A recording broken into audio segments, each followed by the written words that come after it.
বাঙালির কাছে শীতকাল মানেই কিন্তু পিঠে পুলি পায়েস অর্থাৎ পিঠা পার্বণ। নলেন গুড় বা নতুন গুড় বা খেজুরের গুড় দিয়ে বানানো এই পিঠার স্বাদ কিন্তু হয় সত্যি অতুলনীয়। পিঠে পার্বণে আমার আজকের প্রথম রেসিপি পাটিসাপটা পিঠা। এর আগেও আমি পাটিসাপটা পিঠার রেসিপি শেয়ার করেছিলাম, তবে আমি সেটা বানিয়েছিলাম সুজি দিয়ে। আর আজকে আমি বানাবো বাজারে কেনা শুকনো চালের গুঁড়ো দিয়ে। কোনো রকম চাল ভেজানোর ঝামেলা ছাড়াই বাজারে কেনা শুকনো চালের গুঁড়ো দিয়ে কিভাবে এই পাটিসাপটা পিঠা পারফেক্টলি বানিয়ে নেওয়া যায়, আসুন দেখে নেওয়া যাক আজকের ভিডিওটাতেই। প্রথমেই একটা সসপ্যানের মধ্যে আমি গ্যাস বার্নার অন করে দিয়ে দিলাম মেজারিং কাপ মেপে 2 কাপ পরিমাণে দুধ। আর এখানে আমি কোনো রকম কেনা দুধ ব্যবহার করছি না, অর্থাৎ প্যাকেটজাত দুধ ব্যবহার করছি না। গরুর খাটাল থেকে আমি এই দুধটা সকালবেলা নিয়ে এসেছিলাম, সেই দুধ দিয়ে কিন্তু আজকে পিঠে বানাচ্ছি। আর আপনারা কিন্তু চাইলে অবশ্যই প্যাকেট দুধ ব্যবহার করতে পারেন, টোন মিল্ক বা ফুল ক্রিম মিল্ক, যেটা আপনাদের সুবিধা হবে আপনারা সেটাই কিন্তু ব্যবহার করতে পারেন। এই দুধের মধ্যে আমি 2 চামচ অর্থাৎ 2 টেবিল চামচ চিনি দিয়েছি। চিনির পরিবর্তে আপনারা কিন্তু নলেন গুড়ের ব্যবহার করতেই পারেন। আচ্ছা, চিনিটাকে সম্পূর্ণ মিশে যাওয়া পর্যন্ত দুধটা গরম করতে হবে। দুধ জাল দিয়ে ঘন করার কোনো প্রয়োজন নেই, জাস্ট চিনিটা মিশে গেলে গ্যাসের ফ্লেম বন্ধ করে দিলাম।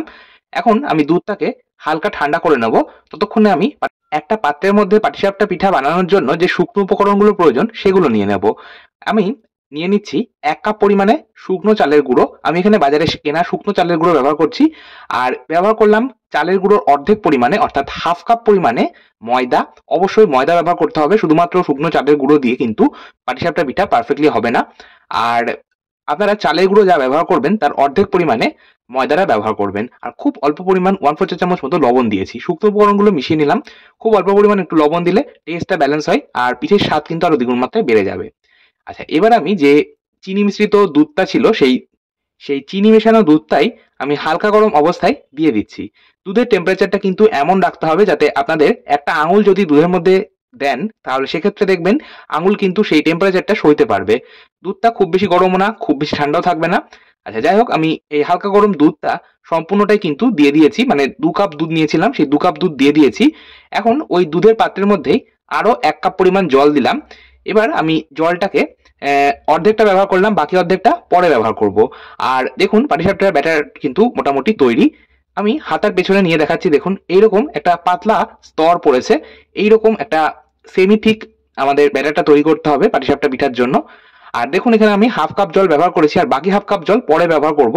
আমরা পাটিসাপটার যে ব্যাটারটা বানালাম সেটা মোটামুটি 1 ঘন্টা রেস্টে রাখবো। মোটামুটি 1 থেকে 1.5 ঘন্টা এই ব্যাটারটা রেস্টে রাখা কিন্তু অত্যন্ত জরুরি, না হলে কিন্তু পাটিসাপটাটা ঠিক মতন তৈরি হবে না। যাই হোক, একটা হামানদিস্তার মধ্যে আমি 5 থেকে 6টা ছোট এলাচ থেতো করে নিয়ে নিলাম। আচ্ছা, এরই সাথে আমি কিছুটা ড্রাই ফ্রুটস ব্যবহার করব। ড্রাই ফ্রুটস বলতে একটু কাজু, আমন্ড আর কিছুটা পরিমাণ কিশমিশ নিয়েছি। কাজু, আমন্ড আর কিশমিশের পরিমাণটা আপনাদের ইচ্ছে মতন আপনারা কম বেশি নিতেই পারেন, আবার যদি ইচ্ছা হয় তাহলে নাও দিতে পারেন, অসুবিধা নেই। যাই হোক, একটা পাত্রের মধ্যে আমি নলেন গুড় নিয়ে নিলাম। এবার আমি প্রথমে স্টাফিংটা তৈরি করে নেব।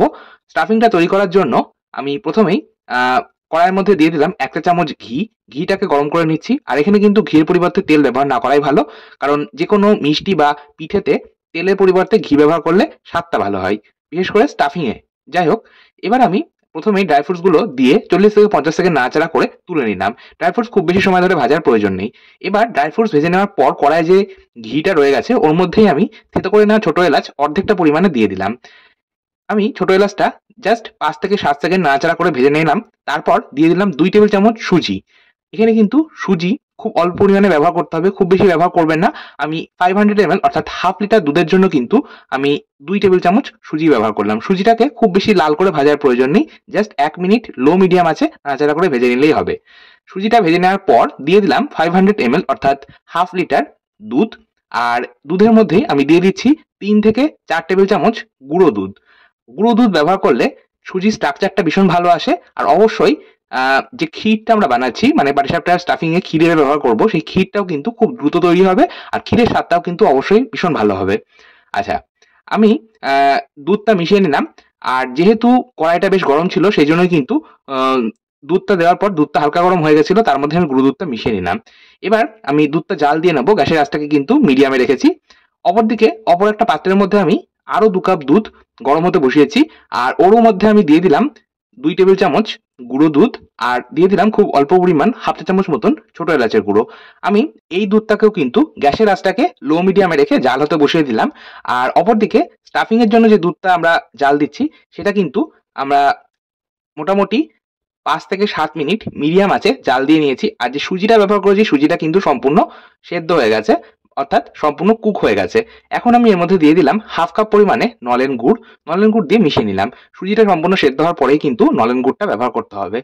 আর এইভাবে যদি একটু সুজি ব্যবহার করা হয় তাহলে কি হয়, স্টাফিং এর জন্য যে ক্ষীরটা বানাচ্ছি সেই ক্ষীরটাও কিন্তু খুব দ্রুত তৈরি হয় আর পরিমাণেও কিন্তু অনেকটাই বেশি তৈরি হয়।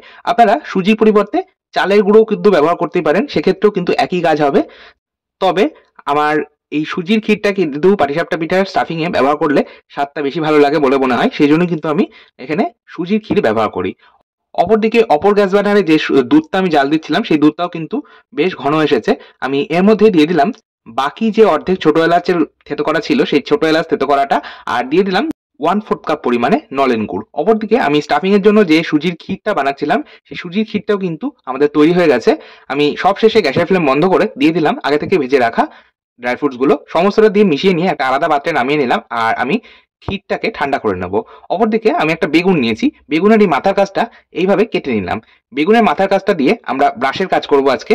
এইভাবেই কিন্তু পুরোনো দিনে যখন ব্রাশ ছিল না আমাদের সাধারণ মধ্যবিত্ত ঘরে, এইভাবে বেগুনের বোটা দিয়ে কিন্তু পাটিসাপটা পিঠা তৈরি করা হতো।